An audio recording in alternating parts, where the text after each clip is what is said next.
Brexit has wrecked Britain's car industry, but so have the Tories.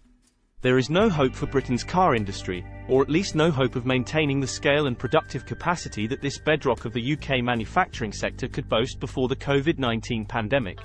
It's downhill from here.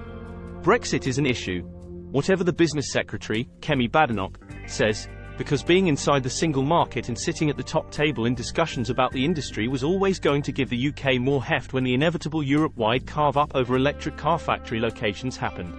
Government policy, or, more accurately, the almost complete lack of it, is probably a much bigger factor when the survival of the entire sector is at stake, as it clearly has been since the Brexit referendum.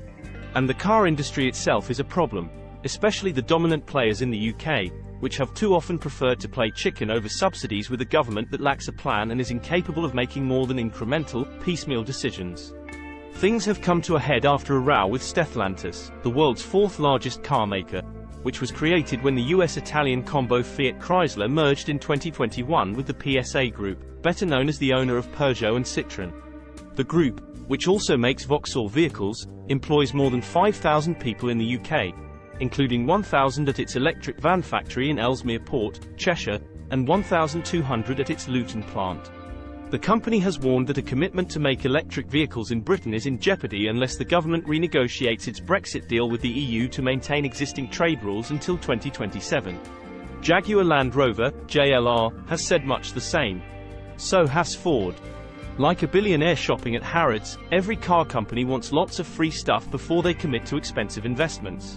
Nissan secured an undisclosed government bung when it recommitted to North East England before the UK left the EU at the end of 2019. JLR has since secured financial government support, as has Stellantis. At the heart of the dispute, say the car firms, is the Trade and Cooperation Agreement, TCA, between London and Brussels. It was signed in 2020 and includes rules of origin that require 40% of an electric vehicle's parts by value to originate in the UK or EU in order for it to qualify for trade without tariffs. Most batteries come from China, so it's a struggle to satisfy the rules. When the threshold rises to 45% next year and 55% in 2027, it will be impossible, car makers say. Brussels officials could reasonably blame the car companies and individual governments for a lack of readiness, or at least those that have so far failed to invest. As an early adopter of electric vehicles, France's Renault is not making any waves about the new EU rules. The country's president, Emmanuel Macron, is an enthusiastic supporter and last week welcomed the Taiwanese battery maker Prologium to Dunkirk, where it will build a large factory, bringing to 4 the number of gigafactories planned for a stretch of northern France being called Battery Valley. The billions of euros on offer dwarf the puny sums seen in the UK. Stellantis is believed to have received about £30 million to support its stay in Cheshire. The company secured €7 billion from the Italian government in subsidies. It shows that while Badenoch is wrong to say that car firms struggle to source batteries isn't to do with Brexit, she would be right if her answer put more stress on the lack of an industrial strategy and meagre amounts of cash on offer.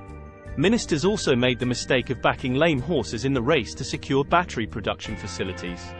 The ill-fated company Britishvolt was on course to build a gigafactory factory in the northeast worth £3 billion with a slug of government money, until it collapsed owing £120 million. It's not an exaggeration to say that UK manufacturing's house is on fire, even if the superstructure is burning slowly. It looks like JLR, now being offered subsidies, and Nissan could end up being the only mass car maker still operating in the UK 5 years from now. Toyota's Burnaston plant near Derby makes hybrid cars and the boss says an assessment will be made at the end of the year about its future. Battery supplies are crucial, he says.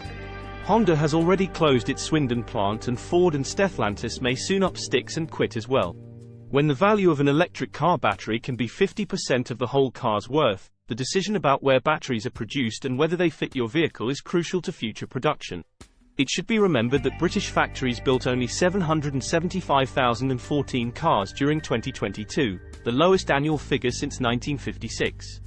Production fell 9.8% from 2021, and declined 41% from 2019. The government is to blame for torching the industry far more than Brexit, but quitting the EU has played a part.